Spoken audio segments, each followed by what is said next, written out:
ইদানিং ভারত জুড়ে যে হঠাৎ বৃষ্টিটা হচ্ছে সেটা কি খেয়াল করেছেন?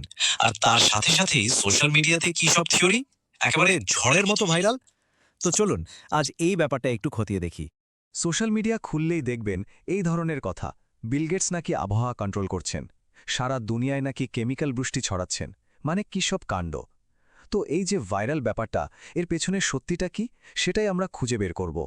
তো প্রশ্নটা হলো, এই দাবিগুলো কি সত্যি, নাকি এর পেছনে অন্য কোনো গল্প আছে? চলুন সোশ্যাল মিডিয়ার এই জল্পনা কল্পনা আর আসল সত্যিটা একটু আলাদা করে দেখি। তো এই যে ভাইরাল ওয়েদার থিওরি, মানে ইন্টারনেট ঠিক কী বলছে, আসুন প্রথমে সেটাই দেখি। মাইক্রোসফটের প্রতিষ্ঠাতার সাথে এই বৃষ্টির সম্পর্কটা লোকে কিভাবে তৈরি করছে সেই দাবিগুলোই একবার দেখে নেওয়া যাক।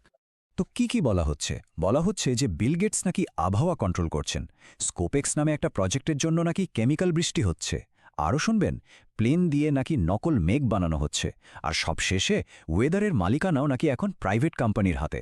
মানে একেবারে যাতা অবস্থায়। এই দাবিগুলো নিয়ে আমরা কথা বলবো। আচ্ছা, যে কোনো গুজবের পেছনে কিন্তু অল্প হলেও একটা সত্যি লুকিয়ে থাকে, তাই না? তো চলুন এই সব জল্পনার আড়ালে থাকা আসল প্রজেক্টটা ঠিক কী ছিল সেটা একটু খুঁজে দেখি। ব্যাপারটা হলো solar Jio engineering.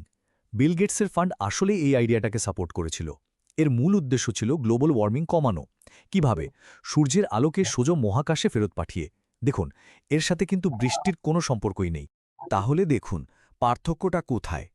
Social media বলছে বৃষ্টি বাড়ানো হচ্ছে, উষ্ণায়ন ঘটানো হচ্ছে, আর আসল লক্ষ্য ছিল ঠিক তার উল্টো, সূর্যের আলো কমিয়ে পৃথিবীকে ঠান্ডা রাখা। মানে একেবারে ১৮০ ডিগ্রি উল্টো কথা। এই প্রজেক্টটার নাম ছিল স্কোপেক্স, পুরোটা বললে স্ট্র্যাটোস্ফেরিক কন্ট্রোলড পার্টাবেশন এক্সপেরিমেন্ট। এটা ছিল হার্ভার্ড ইউনিভার্সিটির একটা রিসার্চ প্রজেক্ট। আর এর কাজ ছিল স্ট্র্যাটোস্ফিয়ারে, মানে পৃথিবীর বায়ুমণ্ডলের অনেক ওপরে কিছু কণা ছড়িয়ে দিয়ে সূর্যের আলো কতটা আটকানো যায় সেটা পরীক্ষা করে দেখা। আবারও বলছি, বৃষ্টি তৈরি করা এর উদ্দেশ্য ছিল না। তো এই আইডিয়াটা এলো কোথা থেকে? আইডিয়াটা এসেছিল আগ্নেয়গিরির মতো প্রাকৃতিক ঘটনা থেকে। বিজ্ঞানীরা ভাবছিলেন, প্রকৃতি যেমন নিজে থেকেই পৃথিবীকে ঠান্ডা করতে পারে, আমরাও কি সেভাবে কিছু করতে পারি? যেমন ধরুন, স্ট্র্যাটোস্ফিয়ারে রিফ্লেকটিভ এরোসল স্প্রে করা, মহাকাশে বড় বড় আয়না বসানো, বা সমুদ্রে আরও বেশি রিফ্লেকটিভ মেঘ তৈরি করা। এর একটা দারুণ উদাহরণ আছে। ১৯৯১ সালে মাউন্ট পিনাটুবোর অগ্নুৎপাতের পর বাতাসে এত সালফার ডাইঅক্সাইড ছড়িয়ে পড়েছিল যে কিছুদিনের জন্য পুরো পৃথিবীর তাপমাত্রা প্রায় 0.5 ডিগ্রি সেলসিয়াস কমে গিয়েছিল। ভাবা যায়? এই ঘটনাটাই কিন্তু স্কোপেক্সের মতো প্রজেক্টগুলোর পেছনের আসল অনুপ্রেরণা। কিন্তু সবচেয়ে বড় খবরটা কি জানেন? এই স্কোপেক্স প্রজেক্টটা এখন পুরোপুরি বাতিল হয়ে গেছে। হ্যাঁ, ঠিকই শুনছেন, এটা ক্যান্সেলড। পরিবেশ নিয়ে নানা রকম উদ্বেগ আর সরকারের অনুমতি না মেলায় এই প্রজেক্টটা বন্ধ করে দেওয়া হয়। মানে যে প্রজেক্ট নিয়ে এত কথা, সেটা তো আসলে আর চলছেই না।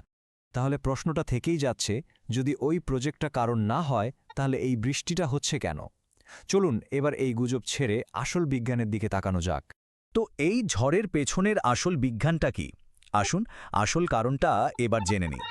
আবহাওয়াবিদরা বলছেন, এই বৃষ্টির আসল কারণ হল পশ্চিমী ঝঞ্ঝা বা ওয়েস্টার্ন ডিস্টারবেন্স। এটা এমন একটা আবহাওয়া ব্যবস্থা যা ভূমধ্যসাগর থেকে জলীয় বাষ্প নিয়ে আসে আর উত্তর পশ্চিম ভারতে শীতকালে বৃষ্টি আর বরফ হয়ে ঝরে পড়ে।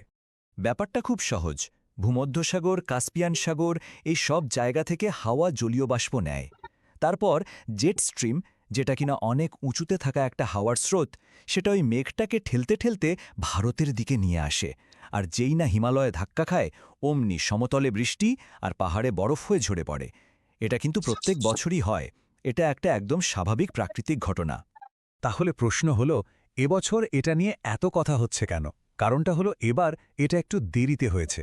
আর সবচেয়ে অদ্ভুত ব্যাপার হলো, মেঘের লাইনটা প্রায় ১,০০০ কিলোমিটার লম্বা আর একদম সোজা। এই অস্বাভাবিক দৃশ্যটাই সবার মধ্যে এত কৌতূহল আর জল্পনা তৈরি করেছে। এখানেই আরেকটা ব্যাপার পরিষ্কার করা দরকার। অনেকে জিও ইঞ্জিনিয়ারিং আর ক্লাউড সিডিংকে এক করে ফেলেন, কিন্তু এই দুটো একদম আলাদা জিনিস। চলুন পার্থক্যটা একবার দেখে নিই। এই টেবিলটা দেখলেই ব্যাপারটা জলের মতো পরিষ্কার হয়ে যাবে। স্কোপেক্সের লক্ষ্য ছিল সূর্যের আলো আটকানো, মানে পৃথিবীকে ঠান্ডা করা। আর ক্লাউড সিডিংয়ের লক্ষ্য হলো বৃষ্টি তৈরি করা।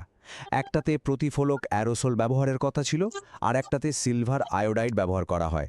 আর সবচেয়ে বড় কথা, স্কোপেক্স বাতিল হয়ে গেছে, কিন্তু ক্লাউড সিডিং এখনও অনেক জায়গায় ব্যবহার করা হয়। দুটোর মধ্যে কোনো সম্পর্কই নেই। তো এই সব কিছুর পর আমরা আসল সত্যিটা কি বুঝলাম? ফ্যাক্ট বনাম সোশ্যাল মিডিয়া ফিকশন। আসুন দেখে নিই। মূল কথা হলো একটাই, এই যে বৃষ্টিটা হচ্ছে এটা একটা স্বাভাবিক প্রাকৃতিক ঘটনা, পশ্চিমী ঝঞ্ঝা। হ্যাঁ, একটু দেরিতে হচ্ছে ঠিকই, কিন্তু এর পেছনে কোনো গোপন জিও ইঞ্জিনিয়ারিং প্রজেক্ট নেই। শেষ পর্যন্ত একটা প্রশ্ন কিন্তু থেকেই যায়, এই যে ভাইরালের যুগ, এখানে আমরা কোনটা সত্যি আর কোনটা স্রেফ বানানো গল্প সেটা বুঝব কি করে? হয়তো কোনো কিছু বিশ্বাস করার আগে একটু যাচাই করে নেওয়াটা এখন আগের থেকে অনেক বেশি জরুরি হয়ে পড়েছে।